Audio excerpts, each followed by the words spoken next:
to the living word. Let praise arise. Heaven and earth sing praise to the Lamb, seated on the throne. Power and strength are yours alone. Dalam 1 Timotius pasal 1 ayat 18 sampai dengan ayat 20, firman Tuhan. Tugas ini kuberikan kepadamu, Timotius anakku, sesuai dengan apa yang telah dimuatkan tentang dirimu, supaya dikuatkan oleh nubuat itu, engkau memperjuangkan perjuangan yang baik dengan iman dan hati nurani yang murni. Beberapa orang telah menolak hati nuraninya yang murni itu, dan karena itu kandaslah iman mereka. Di antaranya Himeneus dan Alexander yang telah kuserahkan kepada iblis, supaya jera mereka menghujat Allah. Teman-teman yang dikasihi dalam Tuhan Yesus Kristus, perenungan firman Tuhan pada malam hari ini dibawa tema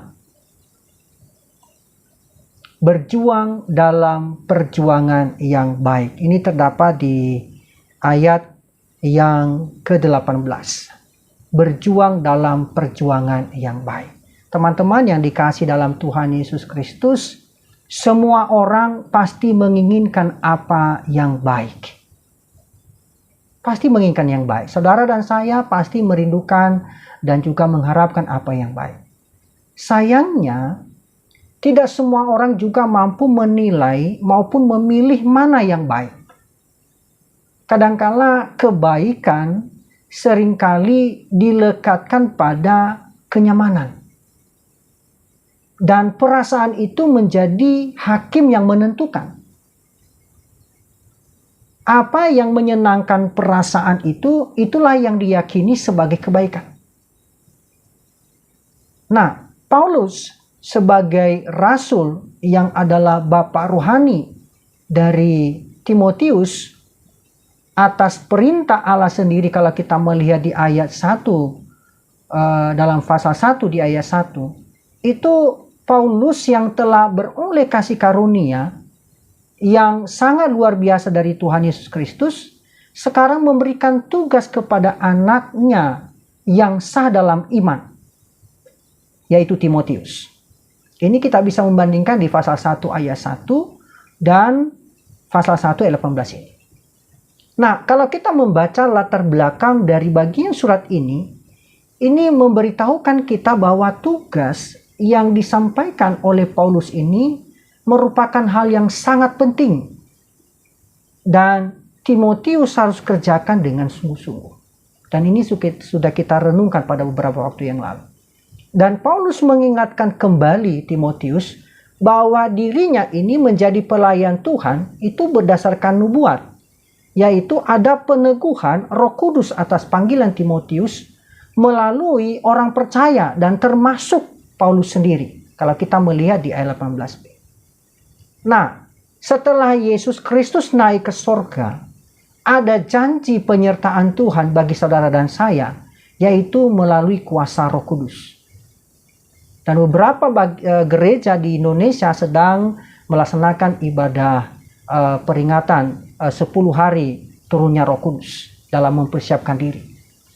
Nah, tugas yang diberikan kepada Timotius ini adalah tugas memperjuangkan perjuangan yang baik dengan iman dan hati murni, hati nurani yang murni. Kalau kita melihat di 18b. Nah, kalau kita melihat istilah memperjuangkan di sini sebenarnya mempunyai arti, yaitu memberikan hidup, dan itu gambaran seperti seorang prajurit, yaitu mengabdikan hidupnya. Nah, perjuangan itu kita akan melihat nanti pada bagian-bagian selanjutnya. Bagaimana Allah memelihara jemaatnya yang telah dipercayakan kepada Timotius. Dan disitulah perjuangan yang dikerjakan oleh Timotius. Saudara dan saya sebagai anak-anak muda sama dengan Timotius. Punya perjuangan. Dan perjuangan kita adalah berjuang untuk memperjuangkan yang baik. Dan untuk melakukannya, Paulus sebagai Bapa rohani itu menunjuk pada iman dan hati nurani yang murni itu sebagai syarat yang utama. Nah, yang pertama kita melihat di sini bagaimana berjuang dalam perjuangan yang baik. Yang pertama adalah memelihara hati nurani. Paulus berbicara mengenai hati nurani yang murni dalam diri Timotius itu di ayat 18. Nah, ketika hati itu dicemari atau dikotori dengan hal-hal yang buruk atau keinginan-keinginan yang menyimpang, maka dia tidak akan mampu berjalan sesuai dengan kehendak Tuhan. Ketika hati itu sudah mulai dicemari atau dicemarkan oleh hal-hal yang menyimpang. Hati nurani yang murni itu akan memelihara kita untuk terus berada di jalan yang benar. Dan hati nurani itu juga akan menjaga hidup kita supaya kita tidak beralih ke jalan yang salah. Nah, kalau kita melihat dalam tulisan ini, hati nurani dalam 1 Timotius ini, itu berarti kesadaran yang mendasarkan atau mendasari terwujudnya perilaku yang sesuai dengan kaidah, aturan-aturan hidup sebagai seorang Kristen atau seorang yang percaya kepada Tuhan. Makanya nanti kalau kita melihat di ayat yang ke-20, itu terjadi pertentangan dengan cara hidup yang murni ini.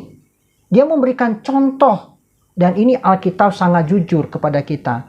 Dia memberikan contoh bahwa Himeneus dan Alexander itu adalah contoh orang-orang yang melayani, yang hidupnya percaya kepada Tuhan, tetapi kandas iman mereka. Mengapa?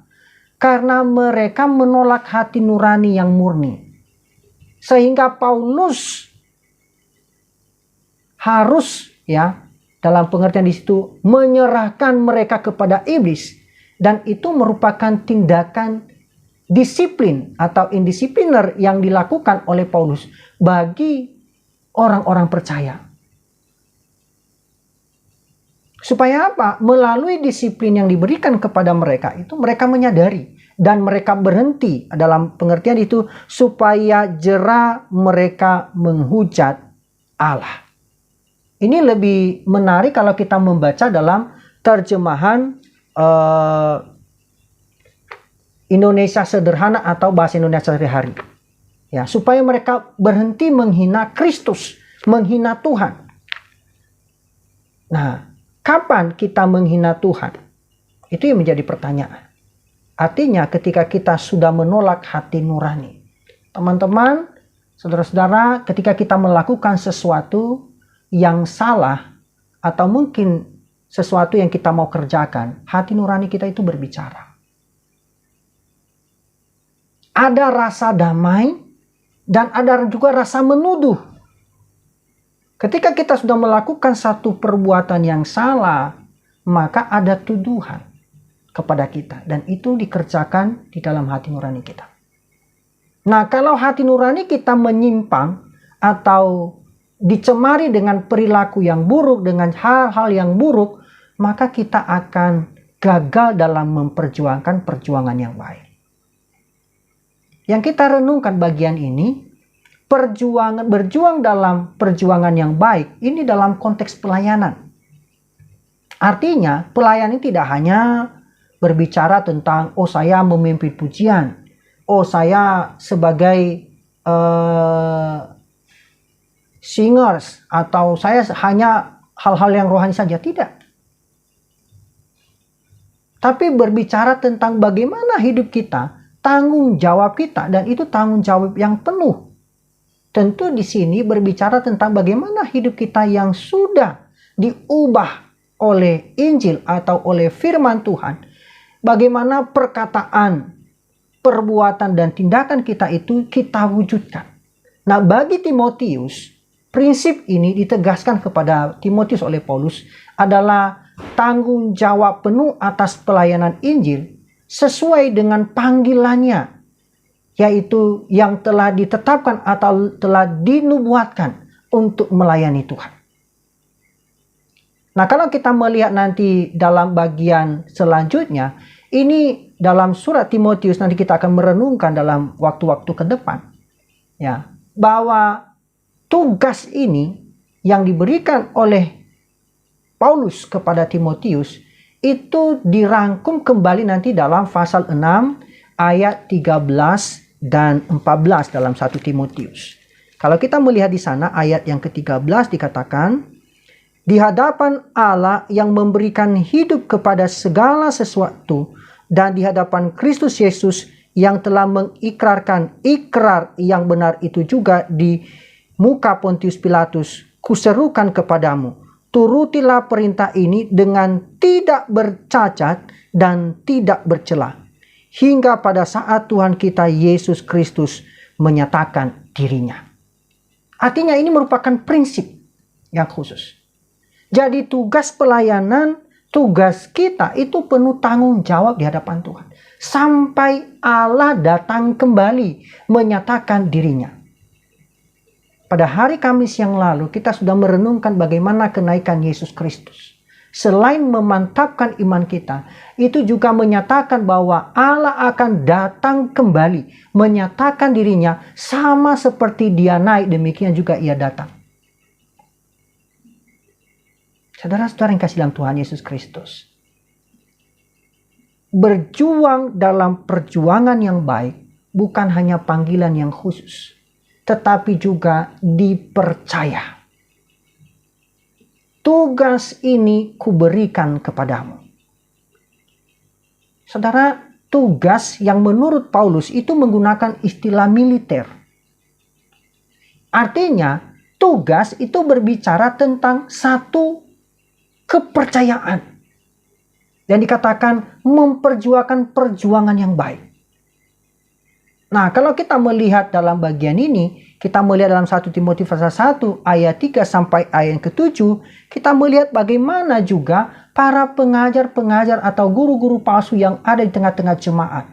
Dan itu membedakan tugas khusus daripada Timotius. Makanya dalam penerjemahan yang lain dikatakan tugas ini berbicara tentang kupercayakan. Ya, dalam tugas ini harus berkomitmen. Dalam tugas ini yang kuberikan. Dan kalau kita melihat di sini, Paulus mempercayakan pekerjaan Injil kepada Timotius. Sama seperti Yesus juga mempercayakan Injil itu kepada Paulus. Supaya apa? Untuk diteruskan kepada orang lain, kepada orang percaya lainnya atau orang beriman lainnya. Nah, di sini tugas ini dalam bagian ini digunakan untuk menyatakan bahwa Yesus yang mempercayakan dirinya kepada Allah dalam melayani Tuhan. Nah, orang percaya juga yang mempercayakan diri kepada Allah. Dan Paulus mempercayakan orang percaya kepada Allah. Artinya fokusnya dari Tuhan. Dan orang percaya yang mempercayakan generasi baru. Ada generasi selanjutnya. Oleh karena itu, selama hati nuraninya murni, maka Timotius di sini dipercaya untuk melakukan tugas khusus ini. Untuk menjadi apa? Menjadi seorang teladan, seorang pengajar di tengah-tengah jemaat. Selain itu, Timotius juga mendapat kesempatan untuk membagikan kemurnian hati nuraninya kepada orang lain. Ketulusannya, sikapnya yang diwujudkan bagaimana dia bertindak dan bertingkah laku. Nah, aplikasi untuk kita hari ini, teman-teman, dalam hidup kita sebagai anak muda, tentu diberikan kepercayaan penuh. Kepercayaan itu adalah kepercayaan yang khusus, yang istimewa. Saudara dan saya itu adalah generasi penerus. Dan kepercayaan itu kita harus jaga dengan kemurnian hati. Apalagi teman-teman yang baru saja diteguhkan imannya melalui baptisan dewasa dan juga peneguhan sidi. Itu juga mengingatkan kita yang sudah lama dibaptis, yang sudah lama diteguhkan sidi. Mengingatkan kita bagaimana kita harus meneguhkan iman kita dengan hati yang murni, hati nurani yang murni di hadapan Tuhan. Berjuang dalam perjuangan yang baik, artinya ini juga berbicara dalam hal peperangan rohani. Kalau kita melihat dalam terjemahan Indonesia sehari-hari, itu memperjuangkan perjuangan yang baik dalam terjemahan baru, tapi dalam terjemahan Indonesia sederhana itu berbicara tentang berjuang dengan baik dalam peperangan rohani. Karena konteks pembicaraan itu berbicara tentang seorang prajurit, maka perjuangannya itu adalah dalam bentuk peperangan. Prajurit itu ditempatkan di garis depan untuk menghadang musuh. Dan saudara dan saya adalah prajurit-prajurit Kristus. Berjuang tidak hanya berjuang secara fisik, tapi juga berjuang secara rohani di tengah-tengah dunia ini. Maka bagaimana kita berjuang dalam perjuangan yang baik? Tetap percaya pada ajaran yang benar. Selain dipercayakan Injil, tapi juga yang dipercaya harus percaya kepada ajaran yang benar, yaitu Injil. Maka catatan khusus yang diberikan oleh Paulus di sini adalah jaga hati nurani supaya tetap bersih. Jaga hati nurani supaya tetap bersih. Kita harus memegang teguh iman dan hati yang murni. Orang-orang yang menyingkirkan hati nurani yang baik akan segera mengalami iman yang kandas. Ya. Artinya mereka akan mengalami kegagalan. Tidak terjadi perkembangan, pertumbuhan. Maka marilah kita hidup sesuai dengan petunjuk dan arahan hati nurani yang telah diterangi dan dibaharui oleh Injil.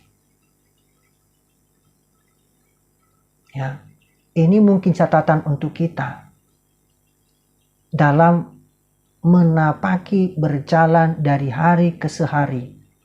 Bagaimana kita harus menjaga hidup kita tidak jatuh dalam dosa atau kejahatan yang merusak kehidupan kita, merusak masa depan kita. Dan inilah cara kita untuk menjaga iman kita, yaitu tetap sehat secara rohani, bukan hanya sehat secara fisik. Mungkin ganteng, cakep, tapi tidak sehat rohaninya. Yang dituntut tidak hanya sehat jasmani, tapi juga sehat rohani. Bagaimana kita mewujudkan, menampakkan kesehatan rohani kita ketika kita memperlihatkan dan memperhatikan iman kita, menjaga iman kita, dan itu dipelihara melalui apa? Salah satunya adalah melalui persekutuan, melalui ibadah yud malam hari ini.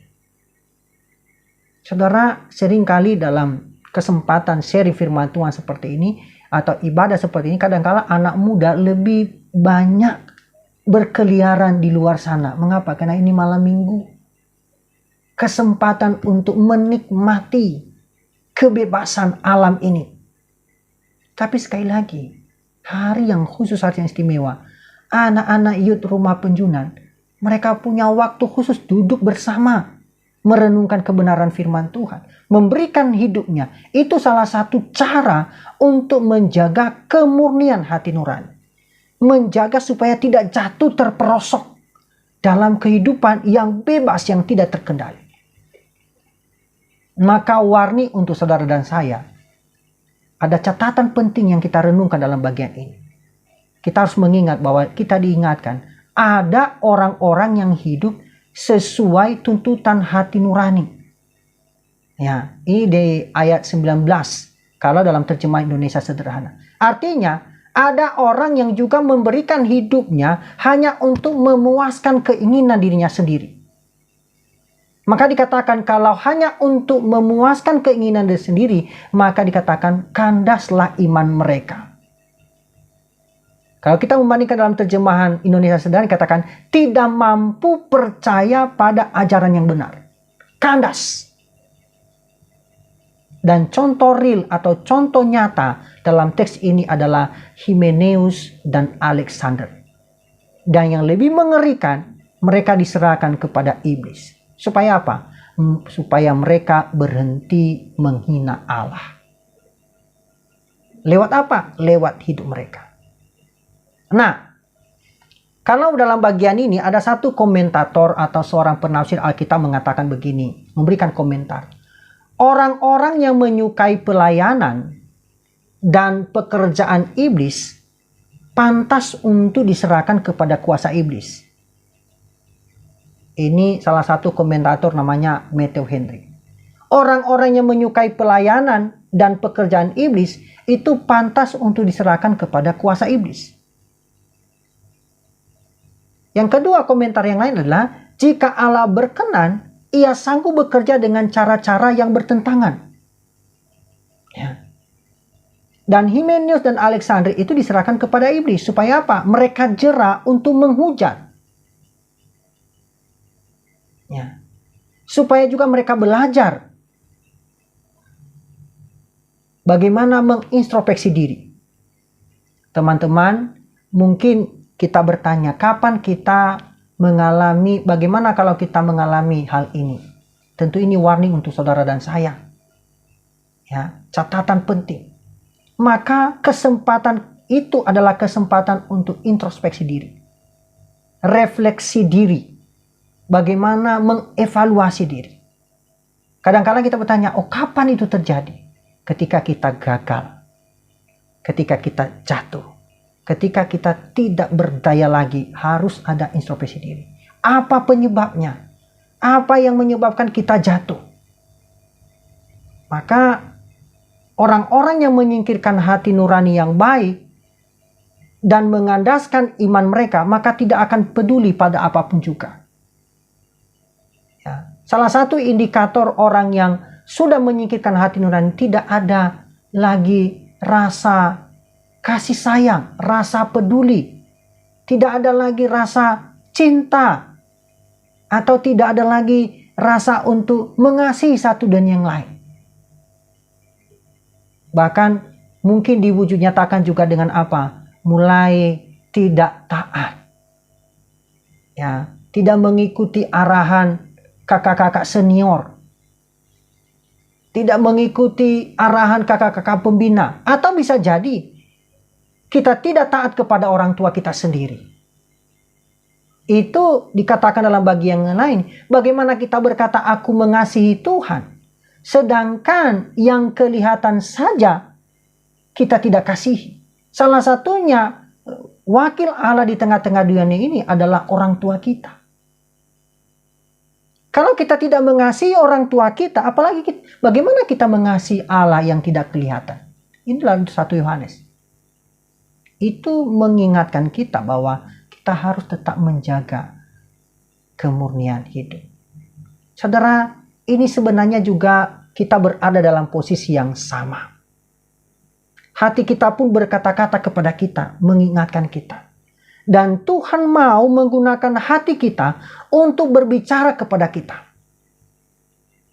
Kalaupun hati nurani kita pernah tidak murni atau saat ini sedang tidak murni, karena berbagai keinginan dan kebiasaan kita, Tuhan akan menolong kita untuk membersihkan.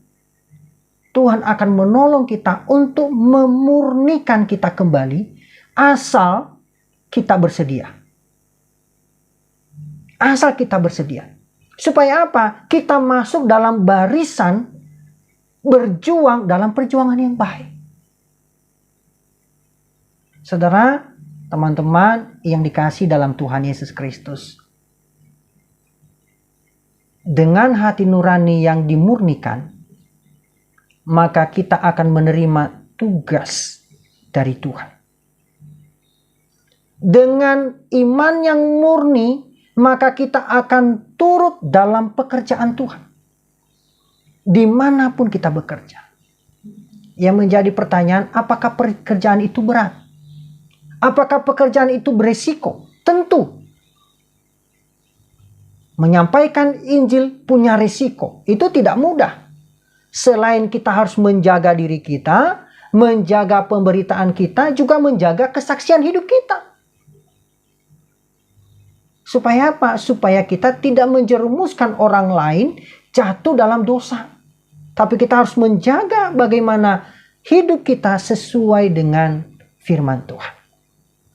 Namun kalau kita berkesempatan menerima tugas dalam pekerjaan Tuhan, maka kita harus bersedia, ya, dan berjuang semaksimal mungkin. Maka kita harus merelakan hati kita dimurnikan oleh Tuhan. Sebagai anak-anak muda, usia kita masih muda, perjalanan kita masih panjang, perjuangan kita makin berat, tantangan yang dihadapi juga makin berat. Tetap waspada. Jangan sampai hati nurani kita yang murni itu tercemar. Jangan sampai pilihan dan keputusan kita itu tidak sesuai dengan kebenaran firman Tuhan. Dan jangan sampai kita menolak hal-hal yang baik. Menyerahkan kepada keinginan kepuasan hati kita. Mari kita taat. Kita wujudkan lewat cara hidup kita. Bagaimana kita berinteraksi. Ya, bagaimana kita hidup dengan teman yang satu. Ya, teman yang lain. Satu pekerjaan. Satu tempat komunitas. Satu tempat tinggal, itu adalah wujud nyata kita tetap menjaga kemurnian hidup. Kalau sempat mungkin kita jatuh, kalau sempat mungkin kita pernah lalai, kalau sempat mungkin kita pernah gagal, maka mari siapkan hati. Relakan hati kita, relakan hidup kita untuk dimurnikan oleh Tuhan. Amin.